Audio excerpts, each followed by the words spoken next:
Oh, very comfortable. Good evening. Good evening, everybody there. Good evening, everybody here. I'm glad that you said you're going to tackle the first commandment in the Ten Commandments out of the Westminster Confessional. That's good. Um, there are idols all over our world today. They may not look like what idols look like in the Bible, or even in certain countries today. You'd say in Stephenville, Texas, we don't have some sort of statue somewhere that we bow down to and all of that. But there may be some other things that we treat like idols. A good friend of mine wrote an article a while back talking about the idols of Rome. But if I can just sort of define an idol before we go too far, I'm just going to take your theme and You can use write it. it if that's Absolutely. okay. So an idol is worshipped in order to get something from it. So there's a god of some kind that can provide something that you need. You want victory in war, you want good grades on your test, you want your crops to succeed and not fail, and for many, many years, and still in many places, certain things are done so that you can get what you want or what you need. That's a pretty simple definition, but how often do we approach the Lord the same way? That we do a certain thing the right way, if we pray the right way, if we say the right words, if we act a certain way, then God will do what we want Him to do. That is idolatry.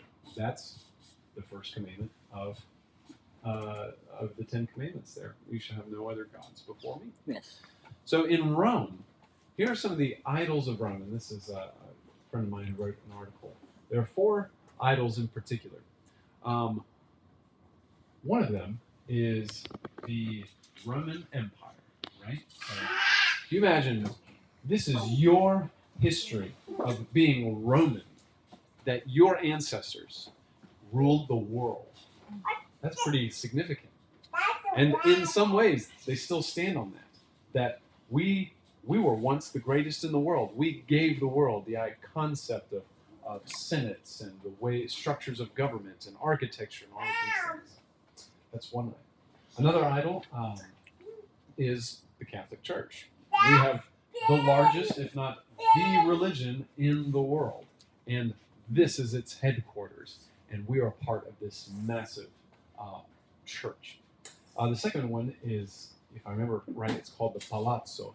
This idea that it's all about who you know. And people value knowing the right people.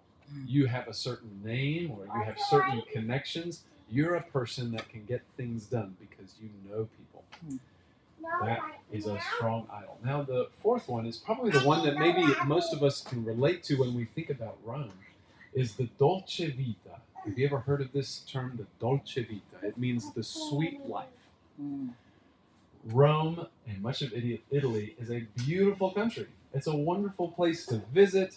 We have great food. We have, the greatest cheeses and wines and all of these things that people come from all over the world to see the sunsets and experience the food, and it's famous for this. And this idea that you can just kick back and relax and go, everything's going to be okay, and live the sweet life. Well, in our work, that's sort of the intersection of where we're doing ministry. Oftentimes, people coming to Rome looking for something in particular, often it's a hope that they get to experience this sweet life. Well, I'm gonna use the Bible a bit too. Is that Absolutely. okay? Oh yes, I heard this was some sort of Bible study. Well, Paul, in his missionary journeys, is in the city of Athens, and he notes this is a very religious city. They worship idols all over the place. In fact, they have an idol to an unknown God, just in case they miss one out. And he uses this opportunity to say, let me tell you about this unknown God. And so in Acts chapter 17, if you were to open up to Acts 17, I'm going to look at just verses 26 and 27. Acts chapter 17, verses 26 to 27. Paul begins his gospel presentation by telling them about who God is. Acts 17, 26 and 27. In his explanation, he says, God doesn't need humans. Oh, wow. He doesn't need humans. That's very different than Greek mythology and the Greek gods that were there. He's not served by you. In fact, he made from one man every nation of mankind to live on all the face of the earth, having determined the allotted periods and boundaries of their dwelling place. I'm going to stop right there. The folks that we work with in Rome, we love Italians. Let me say that loud and clear. And we gladly share the gospel with Italians. Our ministry, however, in particular, is to these people who are from all over the world and find themselves in Rome for all kinds of reasons. However, we see that our God has placed them there for a particular time, because that's what he says in his word. That each person is living where they live and during the time that they live there, because God has determined that. Amen.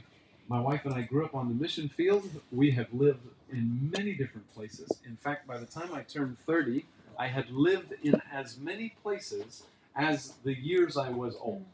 I lived in 30 different homes by the time I was 30. Now, I'm often in the same country and even the same city, but that's how often we moved around. Now, for a guy like me and the folks that we work with to hear that it wasn't accidental, it wasn't based on a whim, it wasn't because we were looking for a better life or a sweeter life somewhere. God had a purpose in that. And that's where verse 27 comes in. That they should seek God. Amen. And perhaps feel their way toward him and find him. That he's actually not far from each one of us. I'm going to tell two stories, a really wonderful story and a really sad story. Which one do you want to hear first? Sad one or the happy? Are you sure? Sad. Okay, Yeah. sad. We did the sad one.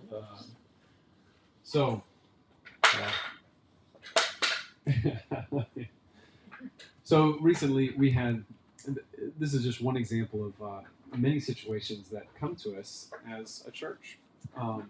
We have a family who visited us, and they came in and they had lived in many different places and had gone to many different churches. They had met over those years and fallen in love and started a family, and yet their work and life had them moving constantly. Unfortunately, what this meant for them, and what we often see with these families that move and move and move again, is that their discipleship goes undeveloped. They know something about God, but they don't sit long enough for a community to know them and for them to know others. And in one case, and we've seen a few cases like this, their marriage went uncared for. Their parenting undeveloped. And they got bits and pieces here and there, but because they kept going and kept going, they never dealt with the struggles they were facing. And so by the time they came to us, their marriage had collapsed. And we've had to walk with friends like this, others who've come to the church where they're dealing with devastating marriages and parenting and difficulties because they've never sat down long enough to tend to those things. Those are the sad stories. We have folks who come to us who are in the worst of situations. Refugees who've had to leave their families and their homes because of war and famine and economic upheaval. And they find themselves in Rome hoping to make a life for themselves. Many of the refugees who arrive in Rome spend years just trying to get paperwork so that they're allowed to work and make a life for themselves. I mean, not a couple years or even 5 years, sometimes 10 years just to get the documents so that they can work. Imagine being an 18, 20-year-old young man ready to explore the world and make money and send money home and do everything that your family's hoping you'll do. And for up to 10 years, you're sitting around just waiting. When can I make a life for myself? Those are some sad stories. I'll tell one story about a gal who came to Italy. She was from South America and had had a wonderful opportunity to be educated, get a really good education, and travel the world and learn English almost perfectly. And she met a guy, and they had a child together, and she was able to explore and just really live an amazing life. Well, when her daughter was very young, about 18 months old, she was diagnosed with cancer. It scared her terribly. She wasn't sure if she was going to live to see her daughter grow up. By God's grace, her cancer was moved into remission, and she's doing well today. Unfortunately, her relationship with the child's father deteriorated.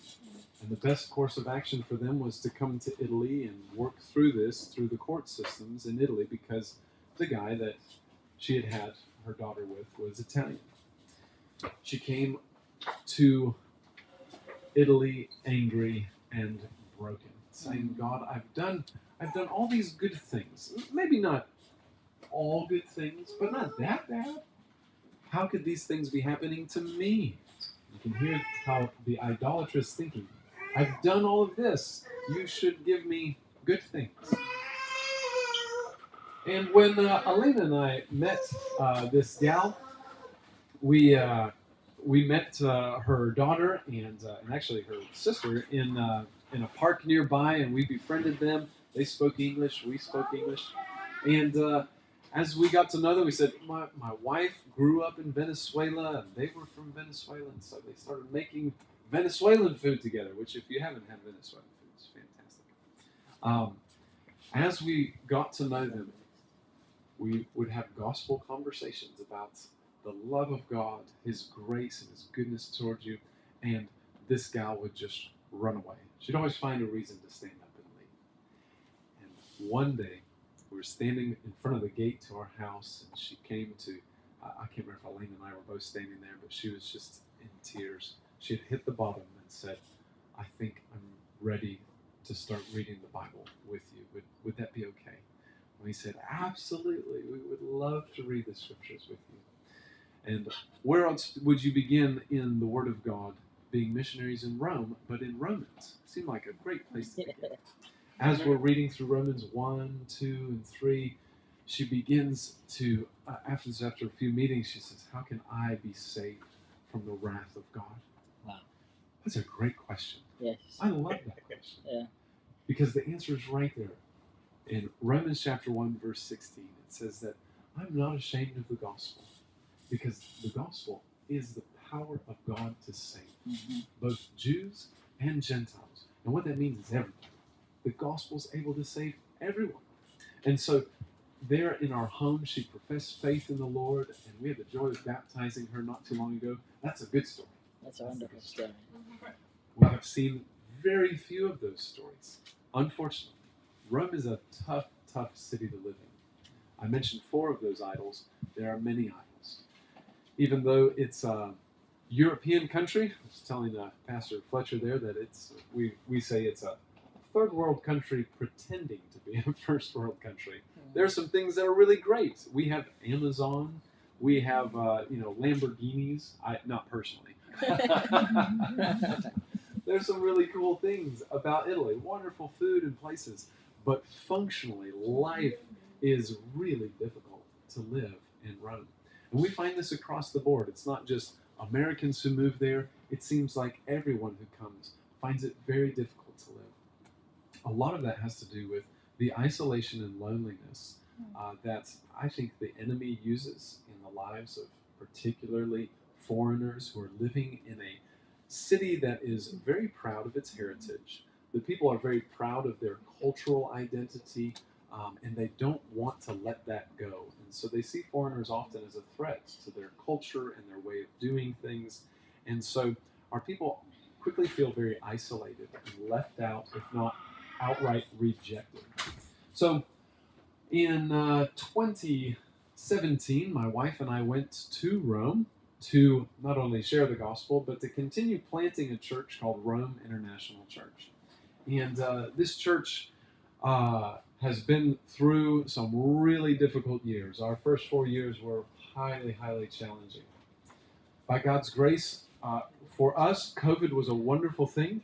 It allowed us to sort of turn things way down, if not off, for a moment, and restart with a.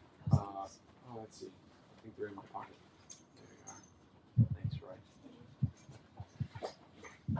It allowed us to sort of turn things off and then turn them on again with a healthy foundation of where we're going and what God had called us to.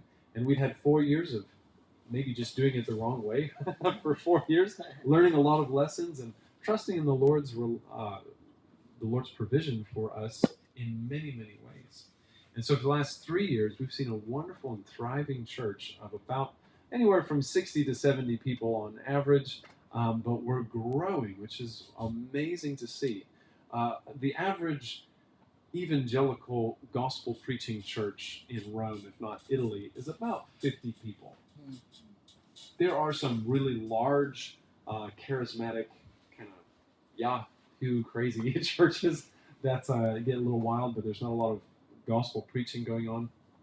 But in terms of those who walk through the scriptures week after week and lead their church with biblical conviction, they're very, very few. In fact, I probably count on two hands how many churches I'm aware of within the Italian community that are healthy churches thriving in the city. It's very, very challenging. But by God's grace, our church is growing. We sit in the middle between people's home cultures and the host culture. Ours is both a third culture between the two, and it's a kingdom culture. We get to be a city set on a hill. And that illustration that Jesus uses, it's obviously bright up on that hill, but a city has a whole economy in and of itself. And so our church is able to see the most diverse people. This last year, we had as many as 27 different nations worshiping with us. And so we get to see the most diverse people in the world express the love of Christ with one another. People that you'd sit across the room and go, we don't have any reason why we should hang out.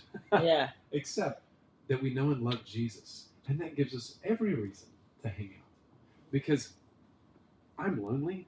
I need help living in Rome, and so do you. And so we make that effort to love one another very actively. It's been a wonderful, wonderful blessing. I mentioned we've been there 7 years now. The church is growing. By God's grace, we hope to plant another location within the next year. Right now we have a church planter in training, and I'd like to tell you his story. His name is Masum, and he's from Bangladesh. And Masum, if you, how do I say this well?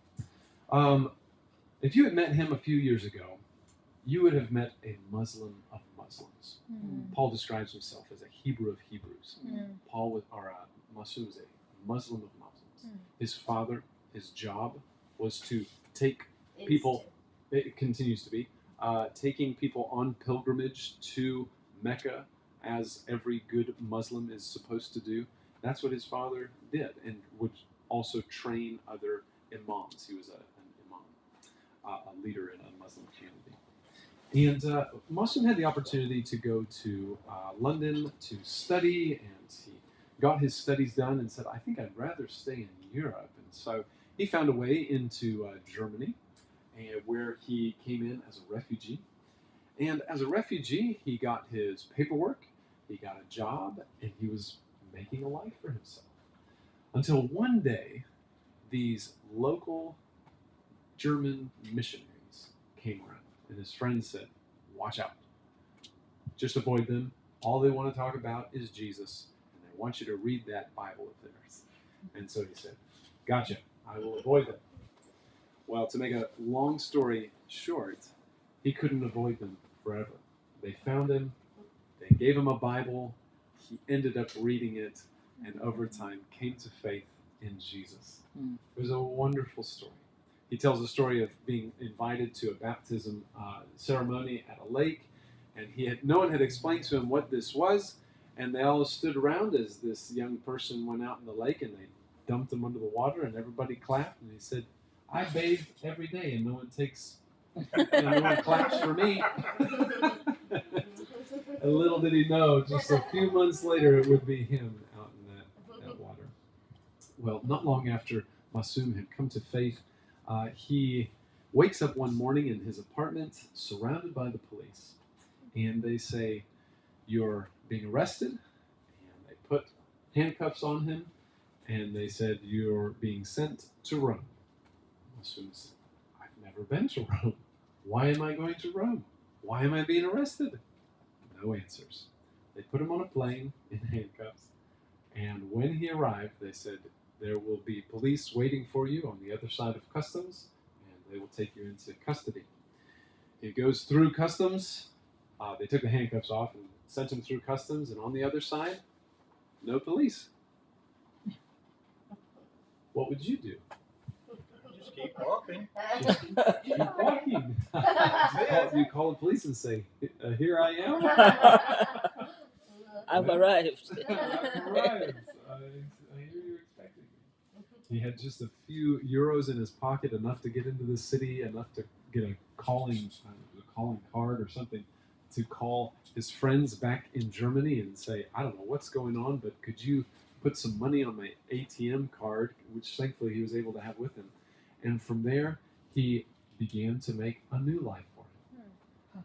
And he has learned today the truth of this passage, that it is God who determines where you will be and when you will live there. Right. Masum has served as a unlikely missionary to the city of Rome. He came. Yeah.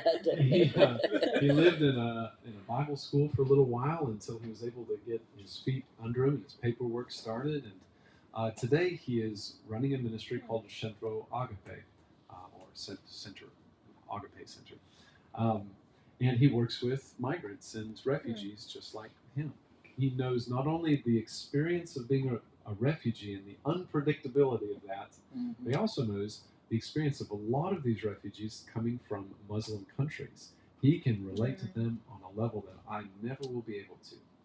In the last year or two, he has seen about every month, it seems like, another one of these guys professing faith in Christ and accepting believers' baptism. Now, for a Muslim, that's saying something. There's no going back from that. And so he came to us about a year ago and said, "Brother, I've got these guys who are coming to faith, and I think I have a church starting, but I've never started a church.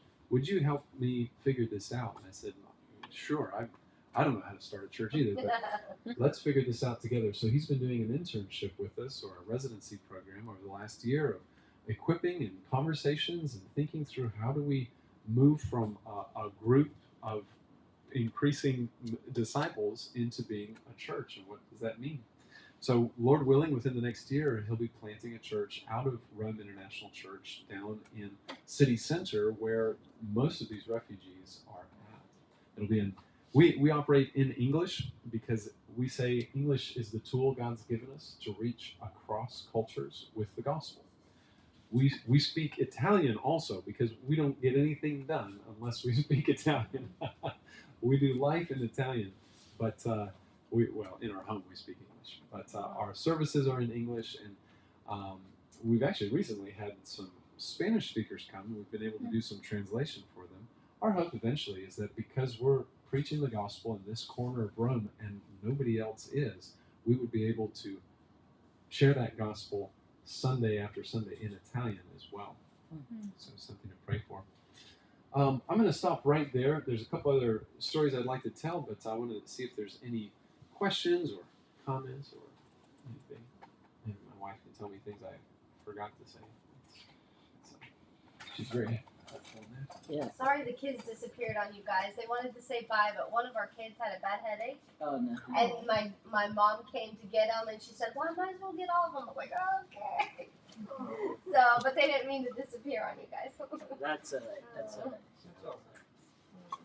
Questions? I definitely want to hear more about this guy, Masum. Masum. Yeah.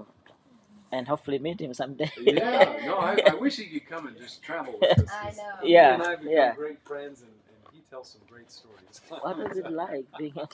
Yeah. So I have questions. Yeah. Just maybe on behalf of the group.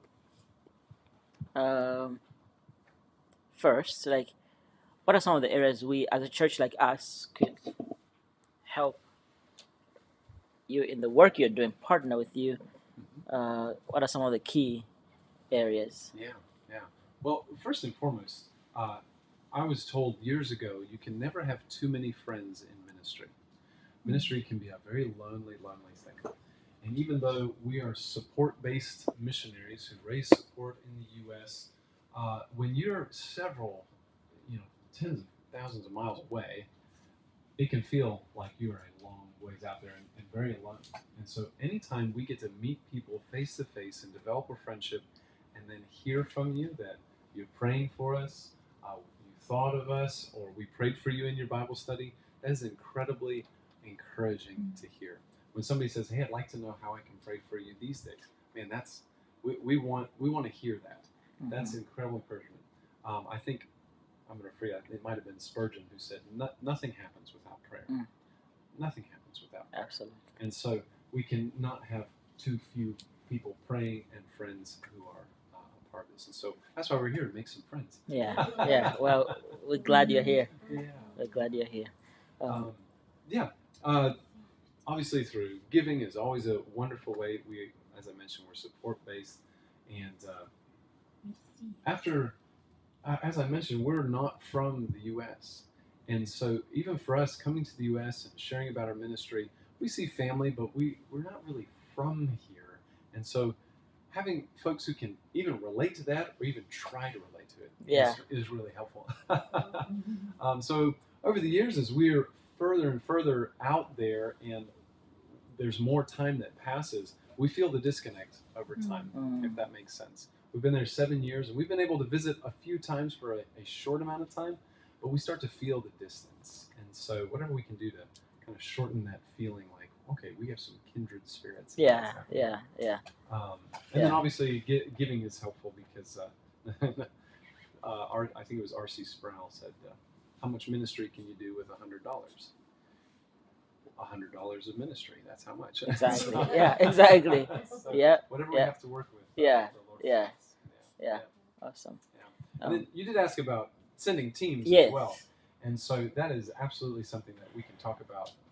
Various ways that folks can come and bless our community, work alongside them, do evangelism and encouragement, and even some effort put in alongside our people. That's often encouraging for both. Yeah. Very good. Awesome. More stories? More stories? Yes. Yeah. I'll tell you the story. One of the ways that you can pray for the churches in Italy, especially our church and ones like it, and I shared this with you a moment ago, but just about 2 or 3 weeks ago, it was right after we arrived here in the U.S. for our trip, a partner church in Rome, who's right in the very center of the city, which historically has been, the stronghold of the Catholic Church. Not the Vatican City, but Rome proper. This church was able to purchase property a number of years ago, probably 8 or 9 years ago, if I remember right. And very quickly, the state went to inspect and say, is this actually a church moving into this storefront? It's a tiny room. The room can't be much bigger than this room we're in right here. Maybe a little bit, but not much. And they purchased the property and they registered as a church. Well, the state took them to court to say, you didn't change the way that the room looked into what looks like a church. And we know that we don't need items in our room to be a church, because the church is people, right? Well, they were taken to court 2 different times and won the court case in their favor to say, no, you're a legitimate church. This is how Protestant evangelical churches function. Well, just a few weeks ago, the case was taken to the Italian Supreme Court, and the Supreme Court ruled against them. they said, no, you are not a legitimate church. Because when you moved into this property, you did not make any structural changes to identify it as a church. Now, Christians can make that mistake too, thinking, well, church is a building. Yeah. Well, it's not. The church is where Christ is with his people. So they lost the court case. There's nowhere higher to go in Italy than the Supreme Court, just like in the U.S. They were fined for back taxes up to 6 years, I believe, over $50,000 in fines for not having paid their taxes as a for-profit business, Wow. as if they were a commercial storefront. And so they have to go and find this money. Not only that, they have the legal fees to pay for having engaged in this battle. You can pray for them. They're now working towards taking this case to the European human rights organizations that can help do something about this and put some kind of pressure on the Italian government. Yeah. For us, we're registered with the government in the same way. Our building where we meet is very, very similar. We don't know if one day someone's going to walk into our building and take us to court as well. So you can pray for religious freedom in not just Rome, but in the country of Italy. Yeah. Very good. Very good. Any more questions? All right. Your man Masood, did I say his name correctly? Masum. Masoom. There you go. I'm sorry. Don't assume. So one of the things I've learned about the Muslim faith is that they even consider Jesus a prophet. So one way to open a door with Muslim is to tell them that they need to investigate that particular prophet more closely, and hopefully that can eventually lead them to Christ. Yeah, absolutely. Mm-hmm. The Muslim world is somewhat vast, not unlike the Southeast United States is vast. And you have a variety of flavors and takes on even Christianity in the U.S. Islam is even as diverse from, you have North Africa, but Western North Africa and Eastern North Africa are going to look a bit different in how they approach Islam. They have certain things that don't move.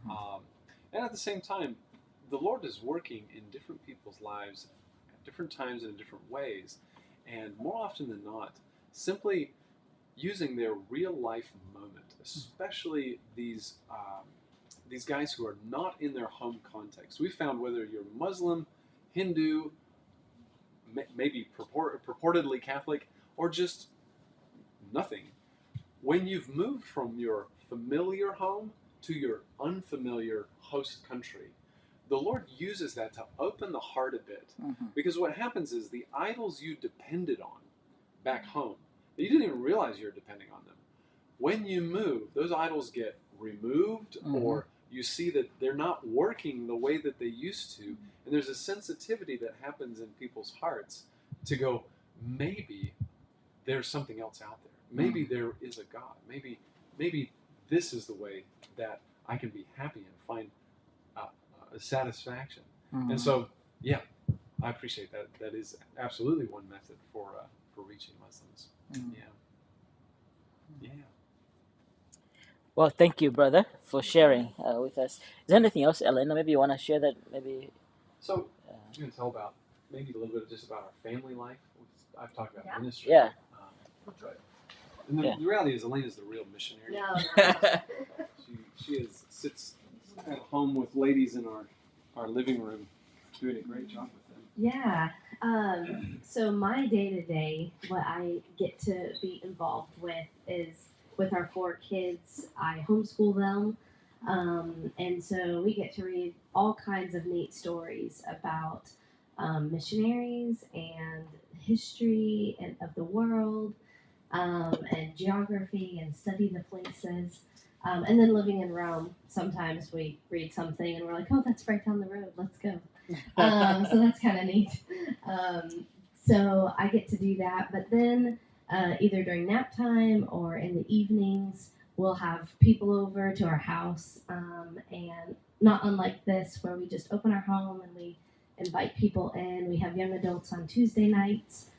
Usually we have a women's group that meets, and then a men's group at another time. I'm not a part of that one. And just really just one-on-one, getting to know people. And we found more than anything else, just being able to sit down with a neighbor and say, do you want to read the Bible with me? And, sometimes we get a flat out no. And then other times they're like, I've never read the Bible, but you're Catholic. Yes. Well, let's read it. You can read it? Yes. But you're a woman. Yes. You're allowed to read it? Yes. Only the priest can. I've had this conversation many times with many neighbors, and I tell them, yes, God speaks to his people through his word, and sometimes that doesn't go anywhere. Hopefully it planted a seed eventually, and then other times they'll become believers because they read about the grace of the Lord. Did you mention anything when I stepped out about Catholic's grace and what we not in that light? Okay. So a lot of times in our context, you only can receive grace that's been a physical item blessed by the priest or the Pope. So in communion, the priest and the Pope will bless the physical items, and then they will give that grace to those that come in, and that's why you come in for Mass. And there's other items that you can receive grace through, but it's a very physical, tangible thing in our context. And so to tell someone, hey, let's read what the Bible, because they'll trust the Bible. Let's read what the Bible has to say about what grace does and where you receive grace and who it comes from. And do you have to have a priest, or can you receive it directly from Jesus and God? And so just being able to sit with people and talk about that has been just a big. It's simple, but it's life changing. So that's good. Anything else you want me to mention? Any other questions? No, I think that's good. I would love for us to spend some time praying for you guys, Yeah. with you guys. So we're gonna just go around the room. Thank you again for sharing, brother. Thank you for sharing, and I'm particularly interested to continue the conversations with you guys, to continue to pray, and also see ways that the Lord perhaps might want us to partner beyond praying and other things like that. So